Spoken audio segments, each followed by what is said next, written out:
Olá pessoal, tudo bem? Meu nome é Samuel Dalelaste, sou médico e esse é o nosso canal aqui no YouTube para falarmos sobre saúde, prevenção, bem-estar, longevidade.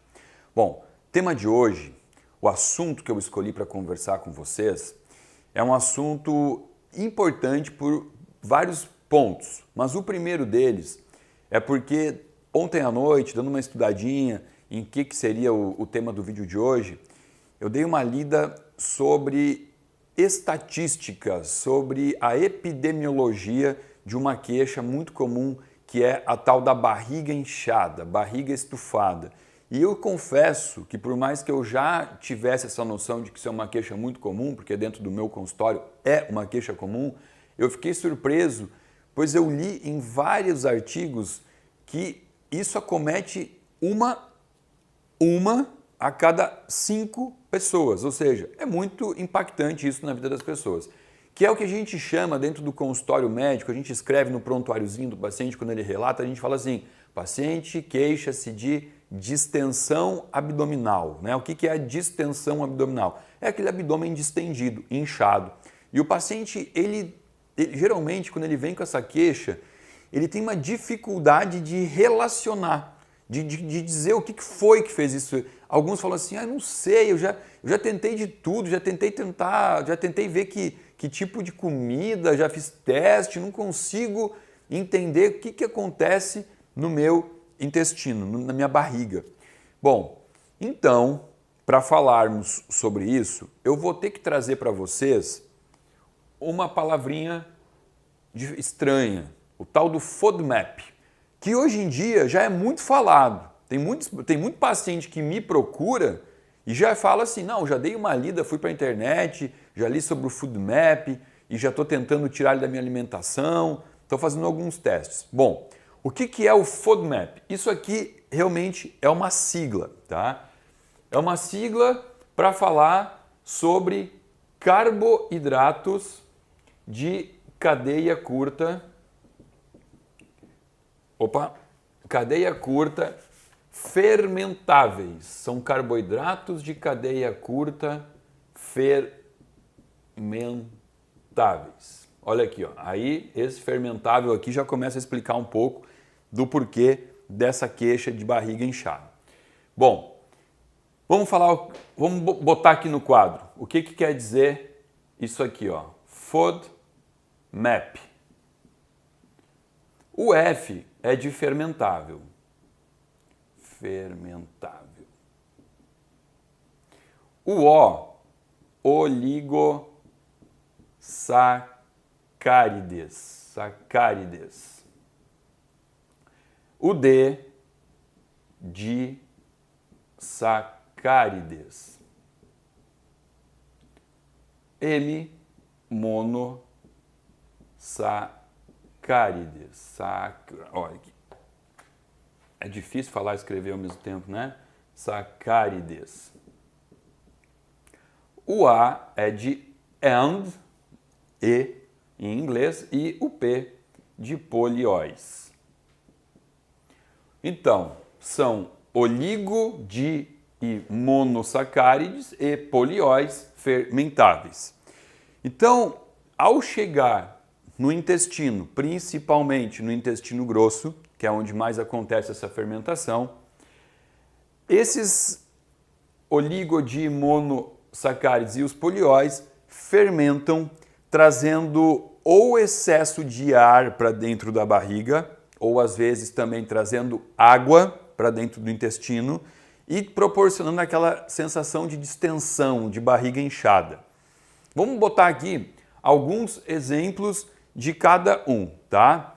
Oligosacárides, a rafinose. A rafinose é um açúcar encontrado em algumas leguminosas. Os frutanos. E a gente pode colocar aqui também a galactose. Também faz parte dos oligosacárides. Galactose. Como disacárides, a gente pode colocar aqui a lactose. Lactose. Como monossacárides, a gente pode botar a frutose. E o poliol, tudo que termina em ol. Então aqui entra o sorbitol, o xilitol, que é muito falado hoje, o xilitol como um adoçante saudável, realmente ele é saudável, mas ele é um poliol, o maltitol, e aqui também entra o mel. O mel também é um poliol. Bom, então, ao chegar no intestino, como eu já disse, tudo isso daqui pode gerar um processo fermentativo. E esse processo fermentativo, ele vai também atrapalhar muitas vezes o trânsito intestinal, acelerando os movimentos peristálticos. O que é movimento peristáltico?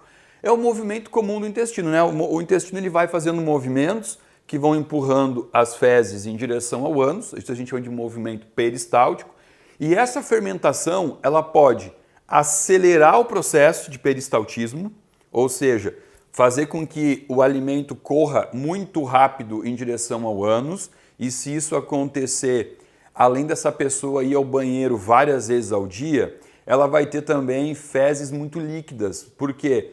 Porque justamente enquanto o alimento está passando pelo intestino, o intestino vai absorvendo a água para dentro do corpo. Só que se esse alimento passar muito rápido pelo intestino, não dá tempo de absorver a água para o corpo. Então as fezes ficam mais líquidas. Mas também esse processo fermentativo pode fazer o oposto. Pode fazer o paciente ficar obstipado, né? Constipado, trancar o intestino. É o paciente que vai ficar com os movimentos peristálticos tão lentinhos e como as fezes estão passando lentamente, o intestino ele vai absorver demais essa água, deixando as fezes mais ressecadas e, portanto, o paciente vai ter uma obstipação. Mas também existem os pacientes que manifestam isso como doença mista. Ora vai ter diarreia, ora vai ter constipação. Isso é muito comum, a forma mista. Qual o pulo do gato aqui? É entender que esse quadro todo que eu estou falando para vocês, né? Esse quadro clínico de um paciente com fermentação, com distensão abdominal, com diarreias frequentes, outra hora com constipação, isso é muito confundido, vamos dizer confundido, isso muitas vezes é diagnosticado como uma sigla que também hoje é muito comum, que é o SII ou SCI, né? Que seria Síndrome do cólon irritável ou síndrome do intestino irritável.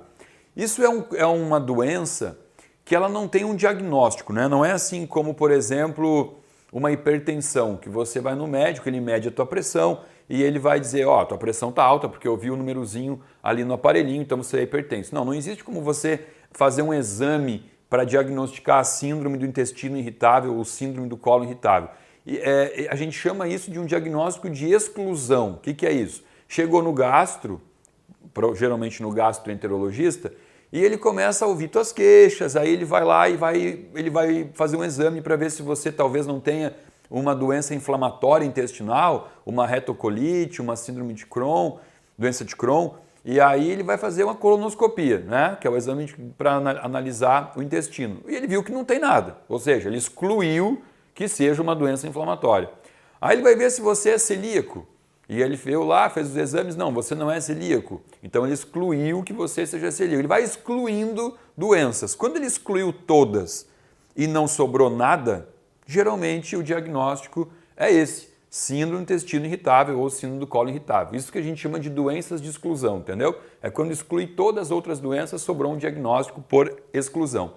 O problema aqui é que esse paciente que recebe esse diagnóstico, geralmente a primeira droga de escolha, o primeiro tratamento para ele é um antidepressivo. Porque como existe essa relação, interação de intestino e cérebro, e como a serotonina ela participa ativamente dessa motilidade intestinal, o antidepressivo, por muitas vezes, diminui essa queixa intestinal do paciente. Mas ele não está tratando. Está apenas mascarando um problema que muitas vezes é digestório ou um problema de disbiose, que aliás, a disbiose é o problema mais frequente que vai gerar essa distensão abdominal. O que é disbiose? Você já deveria saber, porque aqui no canal eu já fiz 4 vídeos falando sobre o intestino. Inclusive, vou botar o linkzinho aqui, ó, aqui em cima para você assistir os vídeos de intestino e entender o que é desbiose. Mas resumindo para você, esse termo muito usado hoje em dia, chamado desbiose, define um intestino que tem a sua flora intestinal do avesso, né? Um desequilíbrio da flora intestinal. A gente tem que ter a normobiose, ou eubiose, ou simbiose, né? Que seria um intestino equilibrado, a flora equilibrada. A partir do momento que você consome alimentos industrializados, você consome açúcar, pesticidas, você come toxinas ambientais, muito facilmente você pode gerar um estado de desbiose. E aí os FODMAPs vão fermentar muito no teu intestino. Então, obviamente que a primeira coisa a se fazer é reverter essa desbiose, mudar essa flora intestinal. Mas também tem outra coisa que pode estar associado a essa queixa, que não seja simplesmente só a desbiose. A falta de enzimas lá no estômago, enzimas que fazem a quebra do carboidrato. Qual é a enzima que faz a quebra do carboidrato? A amilase. Um paciente que tenha déficit de produção de amilase, ele pode ter todo esse quadro aqui porque não conseguiu quebrar o carboidrato. E outra coisa é a falta da enzima lactase. O que é a lactase? Olha o que eu botei aqui para vocês. Eu botei como exemplo de oligosacárides a galactose e como exemplo de disacárides a lactose. A lactose, ela é o açúcar do leite. O leite da vaca, o leite do leite, ele contém um açúcar chamado lactose. E a lactose, ela é um açúcar complexo, não é simples. Por isso que ela está aqui como disacáride, 2. Né? A lactase quebra a lactose em glicose e galactose. Então, olha aqui, a galactose está aqui nos oligosacárides e a glicose nada mais é do que o açúcar. Então, se você tem uma falta de lactase, você também vai ter esse problema aqui. Mas aqui já é um detalhe que até teria que fazer um vídeo falando sobre o leite. Eu não recomendo a ninguém o consumo de leite de vaca por outras questões inflamatórias, que é a presença de beta-lactoglobulina e de caseína nesse leite. Aqui a gente está falando de uma questão de fermentação ou de alergia, né? Tem pessoas com alergia à lactose, mas aí a gente não está falando de inflamação. O leite de vaca ele contém proteínas pró-inflamatórias ao intestino, tá? Mas aqui, a gente sempre tem que então analisar esses três fatores. O paciente pode ter um déficit de enzima, amilase e lactase, ou ele também pode ter uma desbiose, gerando por isso essa fermentação. O que a gente faz com um paciente desses? O tratamento, não vou nem chamar de tratamento, eu vou chamar de protocolo. Existe um protocolo a ser aplicado, que é o protocolo do Low FODMAPs Diet, ou seja, tirar o FODMAP, baixar o FODMAP desse paciente. Esse protocolo ele consiste em 3 fases. Então você tem a fase 1, 2 e 3. Eu vou só fazer um adendo aqui. Estou sendo muito raso e muito superficial no que eu estou falando, porque isso você tem que fazer junto com o teu nutricionista. Hoje existem muitos nutricionistas, inclusive especializados no Low FODMAP Diet. Tá? Você precisa procurar alguém que entenda disso, porque é uma situação que tira a qualidade de vida das pessoas, então tem nutricionista realmente preparado para isso. Tá? Não aconselho ninguém a ficar fazendo testezinho em casa, tirando comida aqui, botando comida ali, porque alimento tem uma importância tão grande na relação com as nossas células que você não tem que ser autodidata nisso. A fase 1 ela é a fase que dura 6 semanas e ela é chamada de fase de exclusão. Aqui o nutricionista ele vai excluir da dieta todos os alimentos que contêm FODMAPs, todos. Por quê? é muito pouco provável que o paciente tenha esse problema, essa intolerância, não. Tem esse problema fermentativo com todos os FODMAPs, com todos os grupos. Provavelmente não. Os mais comuns são os grupos dos oligosacárides e dos polióis. Inclusive, eu poderia até arriscar dizer que praticamente todo mundo tem alguma intolerância a esses dois grupos. Só que, como a gente consome pouco, poucas pessoas vão ter esse sintoma de distensão abdominal. Por exemplo, o xilitol. O xilitol é um adoçante muito saudável, muito usado hoje, mas ele é um poliol. Só que pouca gente vai usar ele numa dose tão alta a ponto de distender a barriga por causa disso. Então, nesse momento, como a gente não tem como saber qual é o tipo de fermentação de oligo, di ou monossacáride que o paciente tem problema, ele fermenta o quê? O que está fermentando ele? A gente tira tudo. Tira tudo e deixa o paciente 6 semanas sem. Para quê? Para ver se esses sintomas de barriga inchada diminuíram. Aí, depois, vem a fase 2, que é uma fase com tempo de duração variável. Variável. Por quê? É onde a gente vai reintroduzir o alimento. Introdução, porém, introduzir aos poucos, por grupos. Começa introduzindo os oligosacárides. E aí a gente observa como é a resposta do paciente a isso. Legal, o paciente não teve problema nenhum, não relatou que a barriga voltou a inchar, aí passa para outro grupo e vai colocando grupo a grupo. Só que também dentro desses grupos, que tem vários alimentos, às vezes o paciente tem intolerância a 1 ou 2 alimentos daquele grupo. Então é muito individual isso, por isso que o tempo aqui ele é indeterminado. O nutricionista tem que ter essa habilidade para ir testando e ir descobrindo o que é que está fazendo mal para esse paciente. E aí depois vem a fase 3, que é a fase que a gente chama de fase de estabilidade, a estabilização, que é onde o paciente então vai seguir fazendo uso dos alimentos que ele percebeu ali na fase de introdução, dos alimentos que ele percebe que tolera bem. E também na quantidade, porque às vezes ele vai ver assim, sei lá, a lentilha, o grão de bico, que tem muito FODMAP, eu comendo uma vez por semana não tenho problema, mas se eu comer 3 vezes por semana distende minha barriga. Então é entender essa individualidade.